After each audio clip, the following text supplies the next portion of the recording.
ግዛዙ ደህንነት በቁጥጥር ስር ውሏል። አፋብኃ ቴዎድሮስ ዕዝ አንደኛ ክፍለ ጦር ኮሎኔል ታደሰ ሙሉነህ ብርጌድ የደህንነት መዋቅር ከብልጽግና ቤት ወደ ቀጠናው የተላከ አንድ ምልምል የደህንነት አባል በቁጥጥር ስር መዋል ተችሏል። ነውረኛው የብልጽግና አገዛዝ የታጋይ ፋኖ ተሰማ ካሳሁን ወላጅ እናትና የ4 ዓመት ህፃን ልጅ ማገቱ ታውቋል። የ6 ወራት ሲሰለጥኑ የነበሩ የሽፈራው ገርባው ብርጌድ ልዩ ኮማንዶ አባላት ተመርቀዋል።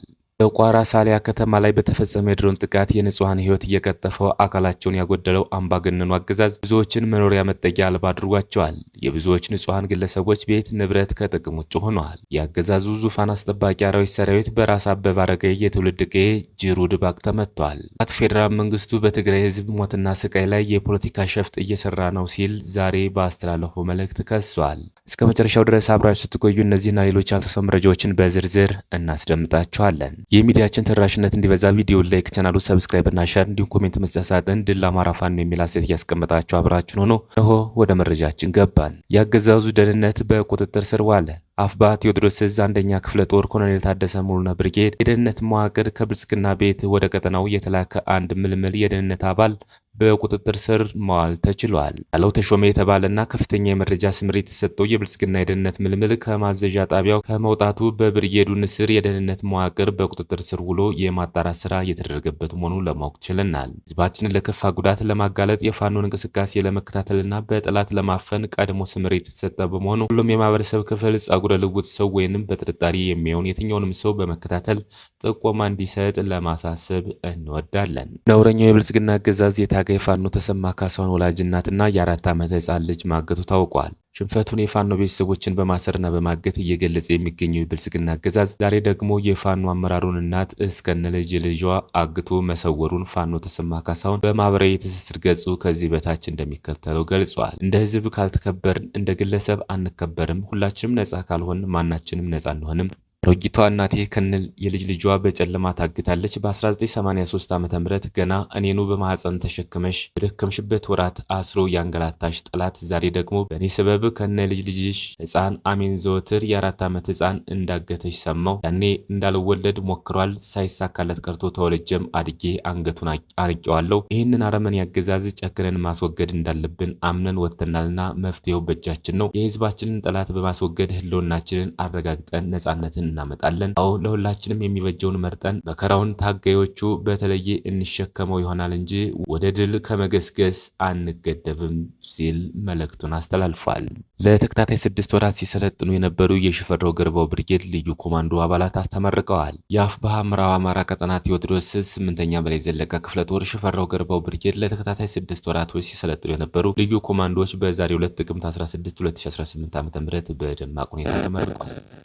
በቴዎድሮስ ዕዝ 8ኛ በላይ ዘለቀ ክፍለ ጦር ስር የሚገኘው የብርሃን አብስት ሽፈራው ገርባው ብርጌድ ከዚህ ቀደም በእግረኛ የሰለጠነ ወታደራዊ ሰራዊት ለሁለተኛ ዙርና በልዩ ኮማንዶ አንደኛ ዙር ያስመረቀ ሲሆን በዛሬው ዕለት በተከታታይ 6 ወራት በተለያዩ ወታደራዊ ስልጠና ሲወስዱ የቆዩ የሁለተኛ ዙር ልዩ ኮማንዶዎችን በደማቅ ሁኔታ አስመረቁ። በዚህ የምረቃ ስነ ስርዓት በክብር የተገኙ እንግዶች፣ የክፍለ ጦሩ አመራሮች፣ የብርጌዱ አመራርና የሻለቃ አባላት፣ የሃይማኖት አባቶች፣ የሀገር ሽማግሌዎች እንዲሁም የአካባቢው ማህበረሰብ በተገኙበት በሸበል በረንታ ወረዳ በደማቅ ሁኔታ ተመርቋል። እንደራጃለን፣ እንሰለጥናለን፣ እንታጠቃለን፣ የአማራን ህዝብ ከአረመኔው አገዛዝ ስርዓት ነጻ እናወጣለን። በ8ኛ በላይ ዘለቀ ክፍለ ጦር ስር ባሉ ብርጌዶች ተመሳሳይ የልዩ ኮማንዶዎች ስልጠናዎች ወደፊት ይቀጥላሉ። ይህ ንጹሃን እልቂትና የደረሰው የንጹሃን ሀብት ውድመት በቋራ ሳላይ ከተማ ላይ በተፈጸመ የድሮን ጥቃት የንጹሃን ህይወት የቀጠፈው አካላቸውን ያጎደለው አምባገነኑ አገዛዝ ብዙዎችን መኖሪያ መጠጊያ አልባ አድርጓቸዋል። የብዙዎች ንጹሃን ግለሰቦች ቤት ንብረት ከጥቅም ውጭ ሆኗል። የአማራ ህዝብ ፋኖ ሆነም አልሆነም፣ ደገፈም አልደገፈም፣ ህፃን ሆነ አዋቂ፣ ሽማግሌ ሆነ ወጣት፣ ሙስሊም ሆነ ክርስቲያን፣ ሼህ ሆነ ቄስ አማራ እስከሆነ ድረስ በአገዛዙ ከመጨፍጨፍ ከመጥፋት አይድንም። ስለሆነም በቀጥታም ሆነ በተዘዋዋሪ ከትግሉ ጎን መሆን ብቸኛው መፍትሄ ነው። የአማራ ህዝብ እንደ አማራ ተጠናክሮ ከቀጠለው ዘር ተኮር ጭፍጨፋና የህልውና ስጋት የባርነት ቀንበር ራሱን ነጻ ለማድረግ በጠላት ላይ ገና ብዙ መምረር፣ መጨከን፣ መቁረጥ አንድ ሆኖ ዘመኑን በዋጀ የትግል መዋቅር መታገል ይጠበቅበታል። የአገዛዙ ዙፋን አስጠባቂ አራዊት ሰራዊት በራስ አበበ አረጋይ የትውልድ ቀዬ ጅሩ ድባቅ ተመቷል። የአብይ አህመድ ኃይል በአፋብኃ ደቡብ አማራ ቀጠና አሳምነው ዕዝ አጼ ዘርዓ ያዕቆብ አንደኛ ኮር አናብስቶችና በሸዋ ጠቅላይ ግዛቱ በትላንትናው ዕለት በፋኖ ኃይሎች ድባቅ መመታቱን መዘገባችን ይታወሳል። ይህ በእንዲህ እንዳለ የብልጽግና ወንበር አስጠባቂ ወራዳ ኃይል በሶስት አቅጣጫ ፋኖ አለ ወደ ተባለበት ቦታ ለማፈን ባደረገው ውጊያ አይቀጡ ቅጣት ከመቀጣት አልፎ ሙትና ቁስለኛ መሆኑን መዘገባችን የሚታወቅ ሀቅ ነው። ሆኖም ያሳምነው ልጆች በትናንትናው ወደ ውጊያ የጠላት አስከሬን አላስነሳ በማለት ከጠላት ጋር ግብ በመግጠም አስደማሚ ጀብድ ሰርተዋል። በመሆኑም ጥምር ጦሩ ለአማራ ሕዝብ የነጻነት ትግል ጉዞ ጉልህ ሚና እንደሚኖረው ሙን ነው። የአብይ አህመድ ጡት ቆራጭ ኃይል ያሳምነው አናብስቶች ፋኖችን ለማፈን በሚል ተስፋ ይዞ በሶስት አቅጣጫ አድማ ብተና እንዲሁም የ101ኛ አየር ወለድ ኮማንዶ አባላትን ብዛት ያለው ሚኒሻን በነዋሪና በይሎ በኩል መራቤት የተነስቶ ደግሞ በአፈዘዝ በርካቶ ቆርጦ ቆላውን ከጀማ ተነስቶ በአንደኛው ግንባር ከለሚ ወርዶ ወደ ጀማ በይሎ አቅጣጫ ያለውን ኃይል ይዞ በመንቀሳቀስ አረመኔው የጠላት ኃይል በጥምር ጦሩ አስደማሚ በሆነ መንገድ በአማራ አናብስቶች እንደ ቆሎ አርግፈውታል። አማራ ሕዝብ ባህሉን እምነቱን እጅጉን ተወዳጅም ከመሆኑም በላይ የጠላት አስከሬን በክብር ማህበረሰብ በመሰብሰብ አሁን በዚህ ሰዓት እየቀበሉ ይገኛል። በመሆኑም ያገዛዙ ሰራዊት በትላንቱ አውደ ውጊያ የተደመሰሰ 40 ቁስለኛ 25 ሚኒሻ 4 የተደመሰሰ የቆሰለ ሚኒሻ 8 በሰላም እጅ የሰጠ ሚኒሻ 3 የቆሰለ ሻምበል አመራር 1 የተደመሰሰ ሻምበል አመራር 1 በምርኮ የተገኘ ወታደራዊ ቁሳቁስ ጥርጥር ክላሽ 4 ወታደራዊ ቦርሳ 25 3 የዝናብ ልብስና በርከት ያሉ ተተኳሽ ጥይቶችም ተማርከዋል። እንዲሁም በሸዋ ጠቅላይ ግዛት እዝ ስር የምትገኘው ራስ አበበ አረጋዊ ክፍለ ጦር አሊ ሻለቃ በኩል 1 ጥርጥር ክላሽ 1 የደረት ትጥቅ 3 ካዝና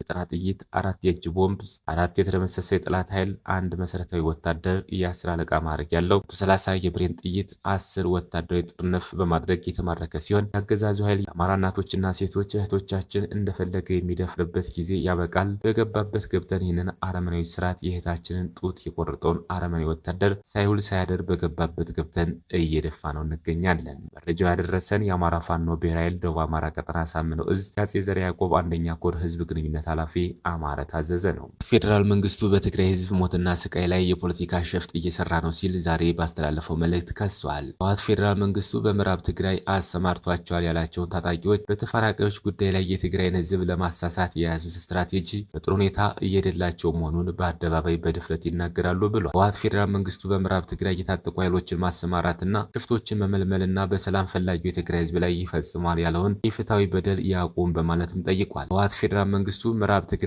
በኃይል የተቆጣጠሩ የታጠቁ ኃይሎችና ሳፋሪዎች የማስወጣትና ተፈናቃዮችን የመመለስ ግዴታውን መወጣት አለበት ብሏል። ሳልሳይ ወያኔ ፓርቲ ፌዴራል መንግስቱ በትግራይ ግጭቶች እንዲባባሱ የሚያደርጉ ድርጊቶችን ከመፈጸም ይልቅ በትግራይ ሰላም እንዲሰፍር የሚያስችሉ ተጨባጭ እርምጃዎችን ይውሰድ በማለት ዛሬ ባወጣው መግለጫ ጠይቋል። ፌዴራል መንግስቱ በምዕራብ ትግራይ በጦርነት ወቅት የተቋቋሙ ህገወጥ የአስተዳደር መዋቅሮችን እስካሁን ማፍረስ አልቻለም ያለው ሳልሳይ የአስተዳደር መዋቅሮችን የሚመሩት ግለሰቦች በጦር ወንጀሎችና በሰብአዊነት ላይ በሚፈጽሙ ወንጀሎች የሚጠረጠሩ ናቸው በማለት ወንጅሏል። ሳልሳይ ፌዴራል መንግስቱ ወደፊት ግጭት ሊፈጥሩ ከሚችሉ ድርጊቶች ይቆጠብ፣ ተፈናቃዮች ወደ ቀያቸው እንዳይመለሱ እንቅፋት መፍጠሩን ያቁም በማለት በዚሁ መግለጫ አሳስበዋል። ክቡራትና ክቡራን የቻናላችን ቤተሰቦች ለሰዓቱ ያዘጋጅናቸው መረጃዎች እነዚህ መስሎ ነበር።